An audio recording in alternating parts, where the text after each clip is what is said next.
is just rising to the surface. Hey friends, it's me, Amy Rebecca. Welcome back to my channel, and please excuse my gross nasally voice today.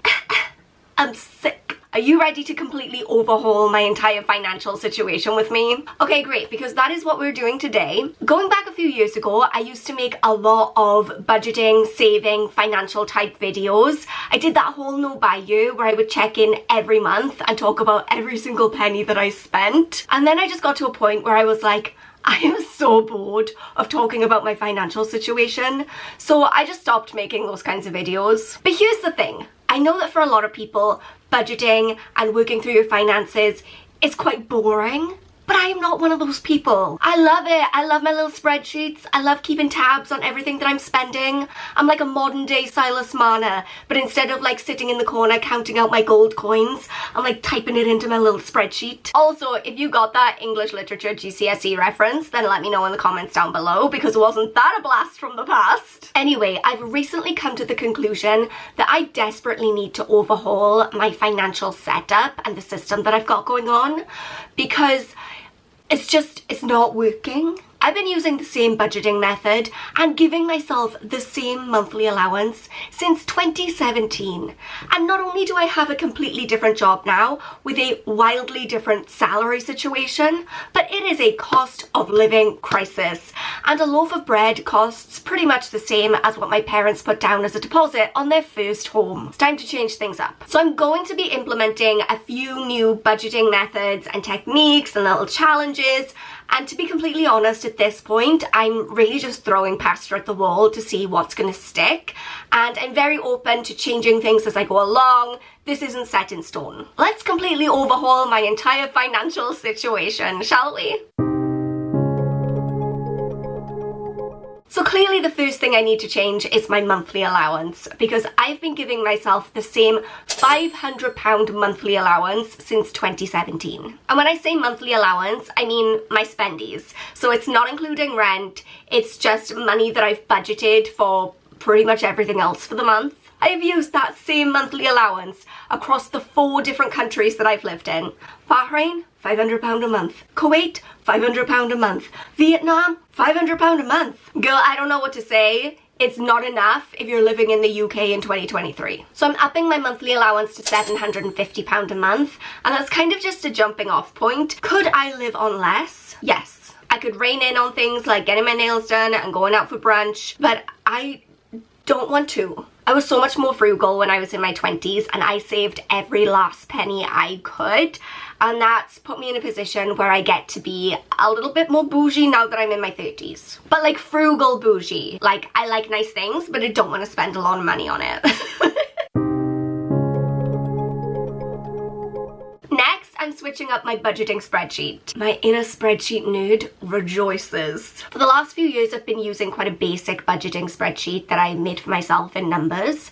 But now I have a fancy spreadsheet that I bought from Etsy, and it's amazing. It has pie charts. The serotonin just skyrocketed. I'll leave the link for this one in the description box down below. It's a sneaky little affiliate link, because the aim of the game is to manage my money more wisely, but first I must make the money. So thank you to everyone who uses my affiliate links. Okay, so I already went back and I transferred all of my spending data for the year so far from my old spreadsheet into the new spreadsheet, because I'm insane and I just needed it all in one spreadsheet, okay? And I love this because it just gives you such a great overview of your financial situation. So if I go back to last month, you can see that, yes, I did go £140 over budget.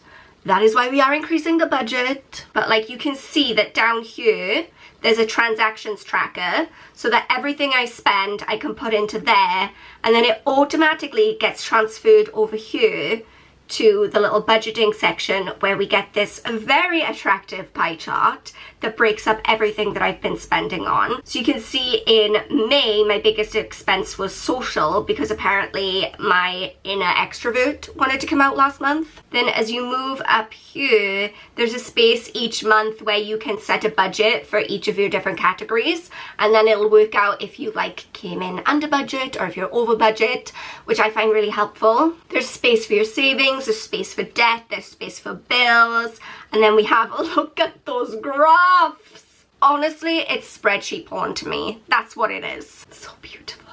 So I haven't really gotten the full extent out of this yet because I've just gone in and like retroactively added all of my past expenses.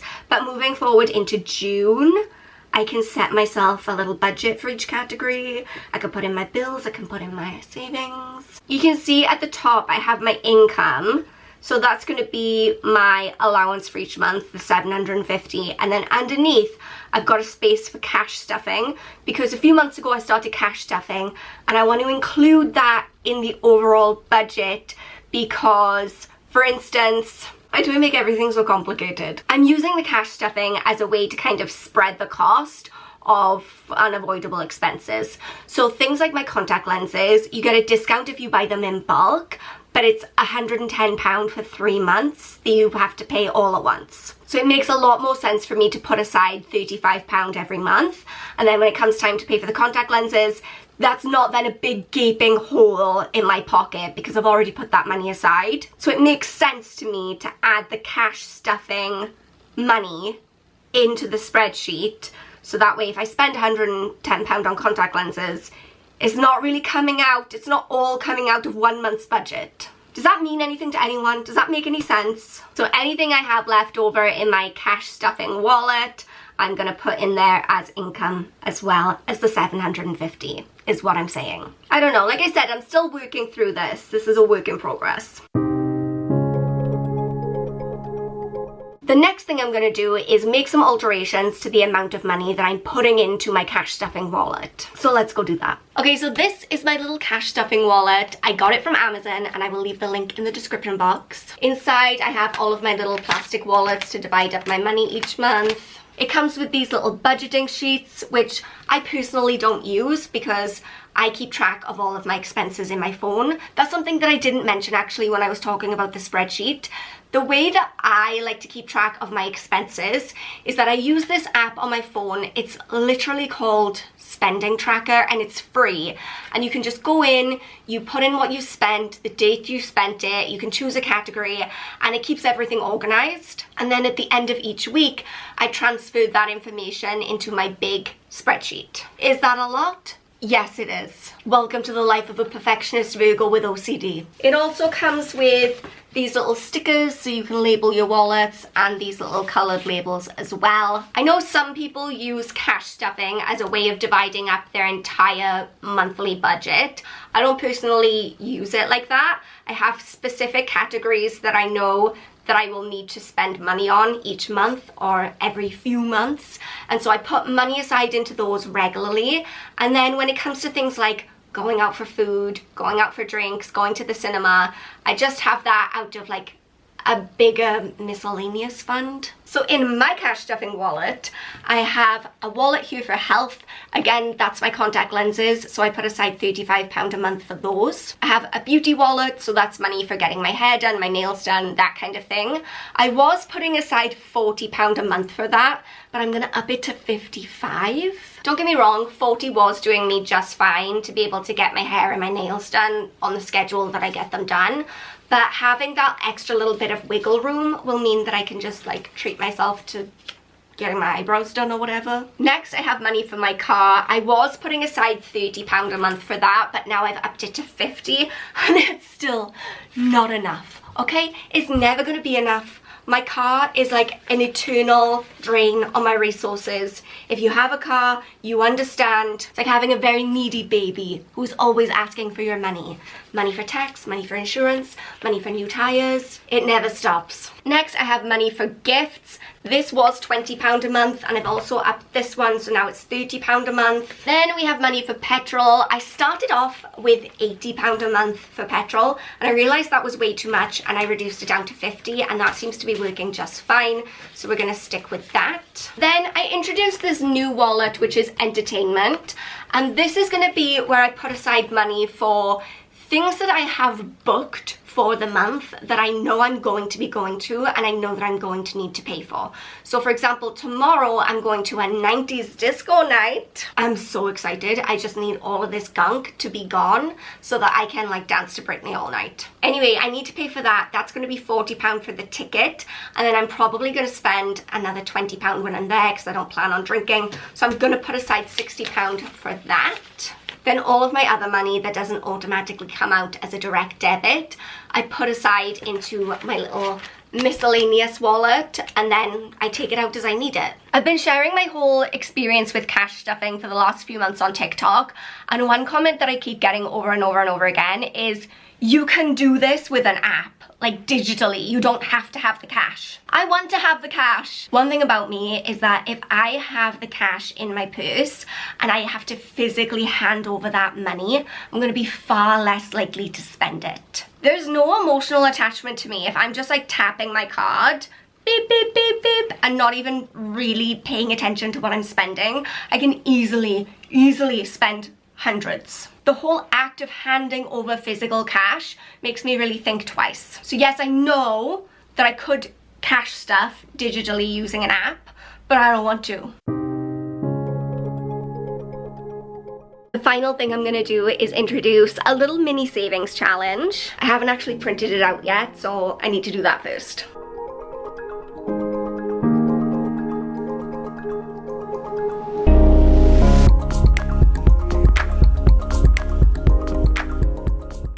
Okay, it's finished. So I've been seeing these kinds of little savings challenges all over TikTok, and it was calling to me. So what I like to do is at the end of every month, whatever cash is left in my purse, I empty it out into a tin that I'm saving for Christmas. But now I have this little mini savings challenge as well. So whenever I have a £1 coin, I can put it to one side, colour in one of the little £1 coins, and by the end, when I filled them all in, I'll have £50 to spend on a little treat. I don't know, something about this whole setup just really appeals to me. It's almost like when you're a kid and you used to get stickers on a reward chart. That's what this feels like to me. So I have my money left over from the end of the month, including £3 coins, which I'm going to go ahead and mark off on my savings challenge. And then this will fit really nicely in my little cash stuffing binder. For now, I'm also gonna stick the £1 coins in here, but I am gonna need to get a separate tin to put those in. If you want a copy of that little savings challenge sheet that I just made, I'll put a link down below where you can go and download it for free, print it out. I just ran it through the laminator. That way I can use it over and over again. But if you don't have a laminator, you could just print another one when you're finished. That is my gift to you. Okay, that was a lot. But thank you so much for joining me today. Remember that you are enough just as you are. I love you so much, and I'll see you next time. Bye.